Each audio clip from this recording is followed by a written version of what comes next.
Why? Believe me, this was the plan from the beginning.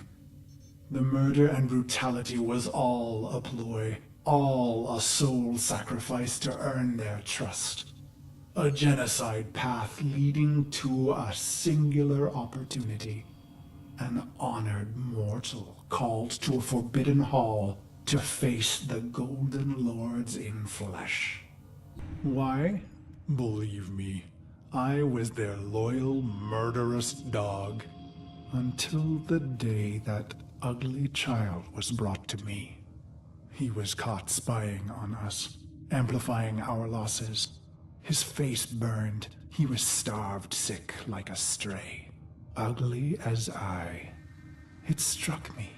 We were all pit dogs, ruining ourselves for the pleasure of the glorious and beautiful. Why? Believe me, I was a prideful beast, twisted in the mind, howling in the carnage. Then my healer shared a secret, long kept. My blood was in ruin. The beast of bones himself would die, not in glory, but in shame. And just like that, my mind twisted a new knot. I would have one last stand, something unforgivable, unforgettable. Why? I don't know. Questions change the answers. Answers depend on who asks. Truth leads to pain. Ignorance brings relief. The plugs are gone, and so I bled my last into a heap of ruin. In an instant, naked and bare-knuckled, I have killed immortals. I stare, drained of blood, of life, at those that remain. But I find no horror on their faces. Why? I let out a cruel howl and they laugh? Is this a dying hallucination? The sound of applause grows among them. I have killed the unkillable, and they are delighted. The applause peaks and fades. I feel a sense of shame, but the end is upon me. Ballas is above me, executor of the seven, smiling. He says, "How simple and pure you are, you idiot beast. We have died countless times, yet remain eternal. I close my eyes to die just once." And so the dream returns. One last repetition. My corpse moon, my scarlet sword, my cracked visor. "Drink," says Ballas. So I draw on the red vial, a vague metallic taste. "This dream isn't mine," he says. "You rejected our gift, bathing in our death. Your punishment is eternal life." He laughs. I am weightless. Years pass. I am a sightless, limbless phantom. Or is it seconds? Suddenly, I feel a million pins, an ant horde jittering across my body. I want to laugh and scream. When they reach my face, they burrow inside my mouth, hungry for the fruit in my skull. I see my reflection, brutal and ugly. It cracks, shatters. The fragments loosen the frame, pieces tumbling away into black void. Gone, but not lost. Ballas says, "You are Cephalon Ordis."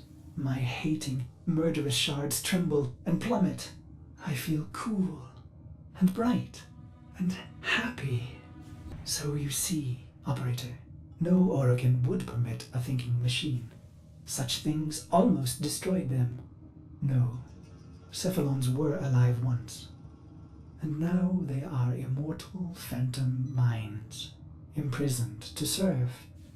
Ill will and longing memories fragmented and erased. Only the bits they need remaining. Ballas says, "You are the controller, Ordis."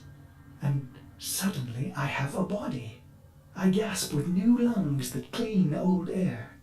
I swallow, and my throat fills with cool, bright water. I look and find myself in a great black ocean. My limbs are made of iron and fire.